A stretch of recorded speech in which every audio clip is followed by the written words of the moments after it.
Hello दोस्तों, welcome back to my channel. हमारे बहुत सारे कैंडिडेट्स के मन में ये क्वेश्चन होता है कि हम बिना कोचिंग के कोई भी बैंक एग्ज़ाम या कम्पिटिटिव एग्ज़ाम क्रैक कर सकते हैं या नहीं। तो दोस्तों, आज की वीडियो बिल्कुल आप लोगों के लिए है।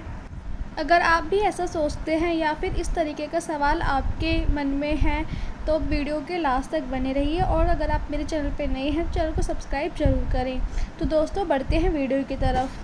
तो दोस्तों, सक्सेस पाने के लिए सबसे पहले अपनी गलतियों का पता होना ज़रूरी है। तो हम सबसे पहले एक कॉमन गलतियों के बारे में बात करेंगे जो अक्सर कैंडिडेट्स करते हैं, और फिर कुछ साथ ही स्टडी टिप्स भी जानेंगे। तो बने रहिए वीडियो के लास्ट तक। देखिए, मोस्टली कैंडिडेट्स ये गलती करते हैं कि जब वो क्वेश्चन सॉल्व करते हैं तो जो बुक्स में मेथड दिया होता है उसी को सॉल्व करने लगते हैं। ये तरीका बिल्कुल गलत है। जैसे कि आप सभी को पता है, कम्पिटिटिव एग्ज़ाम्स में शॉर्ट टाइम होता है, तो आपको स्मार्ट तरीके से प्रिपरेशन करने की ज़रूरत होती है और साथ ही कम समय में ज़्यादा क्वेश्चंस करने होते हैं, इसलिए आपको शॉर्ट ट्रिक अपनानी ज़रूरी है।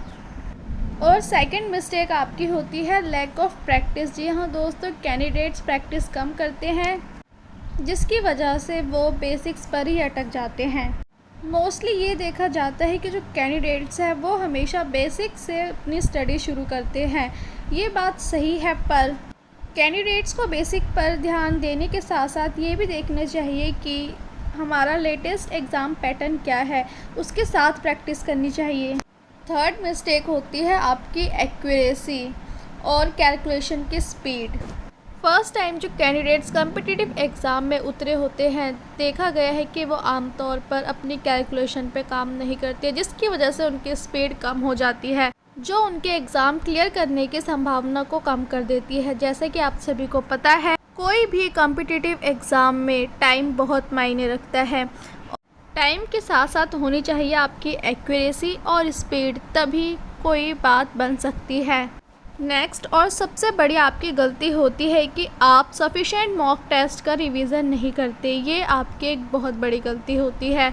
जो पहली बार कॉम्पिटिटिव एग्ज़ाम की तैयारी कर रहे होते हैं, उन्हें मॉक टेस्ट की वैल्यू के बारे में नहीं पता होता, पर दोस्तों, मॉक टेस्ट की बहुत ज़्यादा वैल्यू होती है।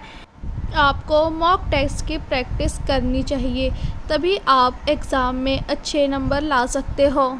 ये तो थी आपकी कुछ कॉमन गलतियाँ। अब हम आगे आपको कुछ यूज़फुल टिप्स भी देने वाले हैं, जिसमें आप बिना कोचिंग के फर्स्ट अटैम्प्ट में ही कॉम्पिटिटिव एग्ज़ाम क्लियर कर सकते हैं। तो दोस्तों, जैसे कि मैंने आपको बताया था कि कैंडिडेट्स मोस्टली ये गलती करते हैं कि वो बेसिक्स पर ही अटके रहते हैं। दोस्तों, ये गलती मत करें। आप लेटेस्ट एग्ज़ाम पैटर्न को जानें और उसको अच्छे से पढ़ें, और फिर लेटेस्ट पैटर्न के अकॉर्डिंग अपना स्टडी प्लान बनाएं और उसका सख्ती से पालन करें।